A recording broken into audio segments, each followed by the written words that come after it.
ዛሬም ማጋራችሁ ሐሳብ በፍጹም በቶሎ መረሳት የሌለበትና እንደዋዛ መታለፍ የሌለበት ጉዳይ ነው። እነዚህ ሐሳቦች ከናንተ ጋር ለረጅም ጊዜ መቆየትና የግድ ከናንተ ጋር መዋሃድ ያለባቸው ናቸው። ምክንያቱም እነዚህ ሐሳቦች ህይወትን እንዴት ነው የምታዩት የሚለውንና እንዴት ነው ወደፊታችሁን ቅርጽ ማስያዝ የምትችሉት የሚለውን የመወሰን ኃይል አላቸው። እነዚህ ሐሳቦች የኔን ህይወት በጥልቀት ነው የለወጡት። እና ደግሞ እነዚህን ሐሳቦች ለመጀመሪያ ጊዜ ያጋራኝ መምህሬ ነበር። ታዲያ ዛሬ ያ መምህሬ የሰጠኝን 3 በጣም ወሳኝ የሆኑ ትምህርቶችን ማጋራችሁ ይሆናል። እነዚህን ሐሳቦች ካገኟቸው 10 ዓመታት ቢቆጠሩም አሁንም ድረስ በህይወቴ ላይ እየተጠቀምኩባቸው የሚገኙ በጊዜ ሂደት ውስጥ የማይደበዝዙ ስለሆኑ እስከ ፍጻሜ በመቆየት በትኩረት ተከታተሉ። ለቻናሉ አዲስ ከሆናችሁ ሰብስክራይብ በማድረግ ጀምሩ።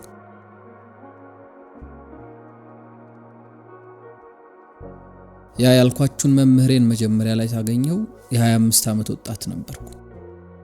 በሰዓቱ ህይወቴ በጥሩ መንገድ እየቀጠለ አልነበረ። ሰበብ በመደርደር ተሞልቼ ነበር። ለምን ችግርና ስቃይ ውስጥ እንዳለው የማብራራባቸው በርካታ ምክንያቶችን አዘጋጅቼ ነበር። ለምን ነገሮች ለኔ እየሰሩ እንዳልሆነ፣ ለምን በፊውቸሬ ላይ እርግጠኛ መሆን እንዳልቻልኩ የምደረድረው ሰበብ ነበር። መምህሬ ታሪኬን እንድነግረው ጠየቀኝ። እናም ነገርኩት። የምከፍላቸው ቢሎች እንደተጠራቀሙብኝ፣ ምንም አይነት የኪስ ገንዘብ እንደሌለኝ፣ ባንክ ውስጥ ምንም ገንዘብ እንደሌለኝና ደግሞ ከምንም በላይ ለቤተሰቤ እንደማሳካው ቃል የገባሁትን ነገር ማድረግ ባለመቻሌ ሀፍረት እንደሚሰማኝ ጭምር ነገርኩት። መምህሬ በትኩረት ሲያደምጠኝ ከቆየ በኋላ በጣም ቀላል የሆነ አረፍተ ነገር ነገረኝ። ያ አረፍተ ነገር ህይወቴን እስከ ወዲያኛው የለወጠ ነበር።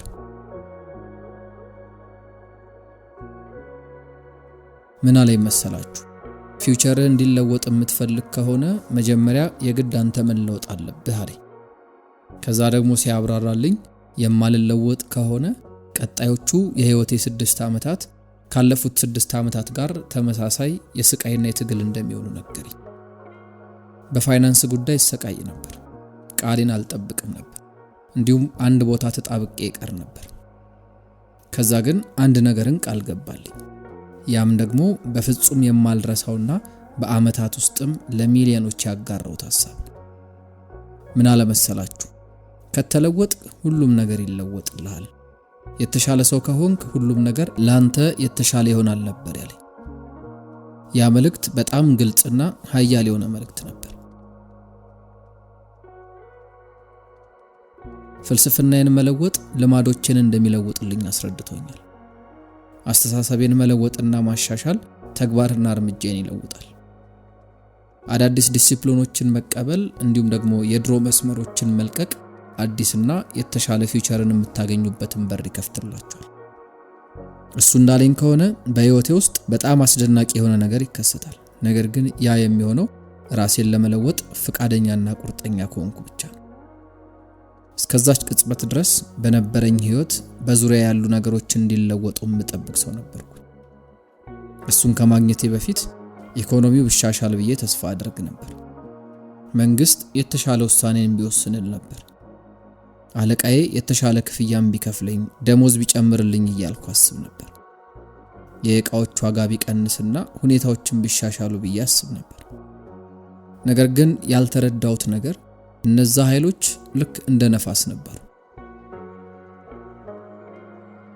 ያ ነፋስ ሁሉም ላይ በኩል መጠን ነው የሚነፍሰው። ነገር ግን ነፋሱ ብቻውን የት ትደርሳላችሁ የሚለውን አይወስንም። ነፋሱ ተሸክሟችሁ እንዲሄድ ከፈቀዳችሁ ምናልባትም እናንተ የማትፈልጉት ቦታ ሊወስዳችሁ ይችላል።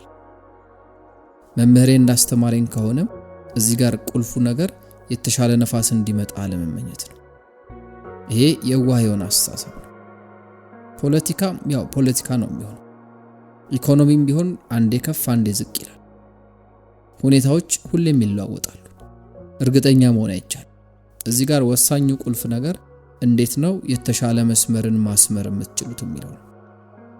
የተሻለ መስመርን ስታሰምሩ የሆነ ወቅት ላይ የገፋችሁና ከመስመር ያስወጣችሁ ነፋስ አሁን ደግሞ ወደ ግባችሁና ወደ ስኬታችሁ ያራምዳችኋል። በ25 ዓመት ዕድሜ በዙሪያ ያለውን ዓለም ለመቀየር መታገሉን ትቼ ራሴን መለወጥ ላይ በሰፊው መስራት ጀመርኩ። ኢኮኖሚውን ለማስተካከል ወይም ደግሞ የመንግስት ውሳኔዎች ላይ ተጽዕኖ ለማሳደር አይደለም የሞከርኩት። ከሰራተኞች ብዙ ነገርን አልጠበቅኩም፣ ሁኔታዎችንም አልወቀስኩም። ይልቁኑ በራሴ እድገት ላይ ነው በትኩረት የሰራሁት። መምህሬ የሰጠኝን ቃል ነው የጠበቅኩት። እኔ ከተለወጥኩ ገቤ እንደሚለወጥ፣ ፊውቸሬን እንደሚለወጥና ህይወቴ እንደሚለወጥ እያመንኩ ነው የተንቀሳቀስኩት። የዚህ ቃል ኪዳን ማረጋገጫ በጊዜ ሂደት የበለጠ ግልጽ እየሆነ መጣ። የወጣትነቴ የመጀመሪያዎቹ 6 ዓመታት በውድቀት የተሞሉ ነበሩ። ደሃ ነበርኩ፣ ተስፋ ቆርጬ ነበር እና ደግሞ ተናድጄም ነበር። ቀጣዮቹ 6 ዓመታት ደግሞ በስኬትና በፋይናንስ ጉዳይ ነፃ በመውጣት ነበር የተጠናቀቀው። እዚህ ጋር አስገራሚው ነገር በእነዛ ዓመታት ውስጥ ኢኮኖሚው ኦልሞስት ተመሳሳይ ነበር። መንግስት ድራማዊ በሆነ መንገድ አልተለወጠም። ድርጅቶችም ተመሳሳይ ደሞዝን ነበር የሚከፍሉት። በህይወቴ ውስጥ የነበሩ ኔጌቲቭ ሰዎች ራሱ አሁንም እዛው ነበሩ። የተለየና አዲስ የሚባለው ነገር እኔ ነበርኩ። እኔ ተለውጬ ነበርና ደግሞ በመለወጤ ምክንያት ሁሉም ነገር በዛው ልክ መለወጥ ጀመረ። መምህሬ የሱን አስተምሮ በ3 ቁልፍ ክፍሎች ነበር ያስቀምጠው። የመጀመሪያው ፐርሰናል ዲቨሎፕመንት ነው። ሁለተኛው ደግሞ ግብ ማስቀመጥ ነው። ሶስተኛው ደግሞ የገንዘብ ነፃነትን ማወጅ ነበር። መጀመሪያ ላይ ያነሳው ፐርሰናል ዲቨሎፕመንትን ሲሆን ገንዘብን እንደ ምሳሌ በማጣቀስ ነበር የጀመረው። በኢኮኖሚክስ ሐሳብ መሰረት በሰራንበት ቅጽበት አይከፈልንም።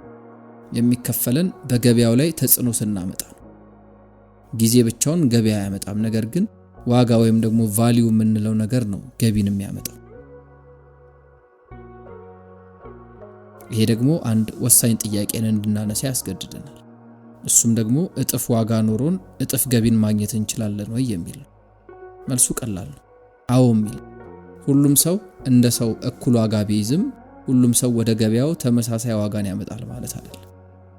ገቢ የሚያንጸባርቀው ሌሎች ለመክፈል ፍቃደኛ የሚሆኑበትን ነገር ነው። መምህሬ ከዚህ ቀጥሎ የኔ ህይወት ማዕከል የሆነውን ፕሪንሲፕል ነው ያጋራው። እሱም ደግሞ ከስራችሁ በላይ ራሳችሁ ላይ ጠንክራችሁ ስሩ የሚል ነው።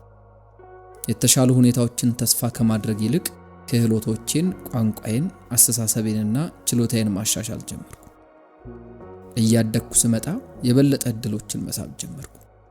ለዛም ነው ከዓመታት በኋላ ሰዎች ለእውቀቴና ለልምዴ ለመክፈል ፍቃደኛ የሆኑት። እሱ እንደሚለው ከሆነ ፐርሰናል ዲቨሎፕመንት በተለያዩ መንገዶች ይመጣል። የመጀመሪያው ከራስ ልምድ ከመማር ነው። የትላንት ስህተቶቻችሁን በሚገባ ተመልከቱና ከዛ አስተካክሏቸው።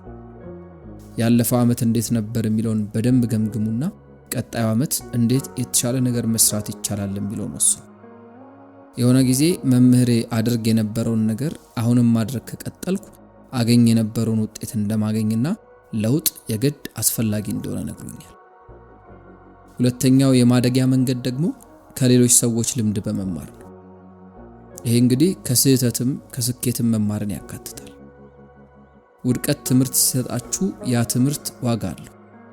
በተመሳሳይ መልኩ ስኬታማ ሰዎች እንዴት ስኪላቸውን እንደገነቡ፣ ጤናቸውን እንደጠበቁና ገቢያቸውን እንዳሳደጉ ያስተምሩናል። የነሱ ልምድ የኛን የመማር ሂደት ሊያሳጥርልን ይችላል። በማስተዋል በማዳመጥና በማንበብ ከሌሎች መማር እንችላለን።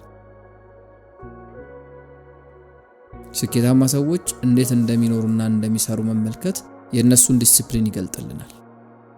ትምህርቶችንና ትርጉም ያላቸውን ንግግሮችን ማዳመጥ የየቀኑ ልማዶችን ወደምትማሩበት እድል ይለውጥላችኋል። መጽሐፍትን ማንበብ ደግሞ ከሁሉም በላይ ኃያል የሆነ መሳሪያ ነው። መጽሐፍት በአካል አግኝተን ከማናቃቸው ሰዎችም ጭምር እንድንማር ያስችሉናል። መምህሬ የራሴን ላይብረሪ እንድገነባና ጥልቀት ያለው አንባቢ እንድሆን አደፋፍሮኝ ነበር። አንዳንድ መጽሐፍት በህይወታችን ውስጥ ጥልቅ የሆነ ተጽዕኖ አላቸው። ለኔ የህይወቴን ዋጋዎችና የፋይናንስ አመለካከቴን ቅርጽ እንዳስይዝ አግዞኛል። ከማንበብ ጎን ለጎን ውሎዬንና ገጠመኞቼን እንድመዘግብ አስተምሮኛል። ሐሳቦችን መመዝገብና መጻፍ ሐሳቦቹን እንደማትረሷቸው ማረጋገጫ ይሰጣቸዋል። በጊዜ ሂደት እነዛ ጽሁፎች የእድገታችሁና የመማራችሁ ማስታወሻዎች ጥርቅም ወደ መሆን ይሻገራሉ። እስካሁን ካነሳናቸው ሐሳቦች ጀርባ ያሉ ነገሮች በሙሉ ያላቸው መልእክት ቀላልና ኃያል የሆነ ነው። ፐርሰናል ዲቨሎፕመንት ማለት የእድሜ ልክ ቁርጠኝነት ነው።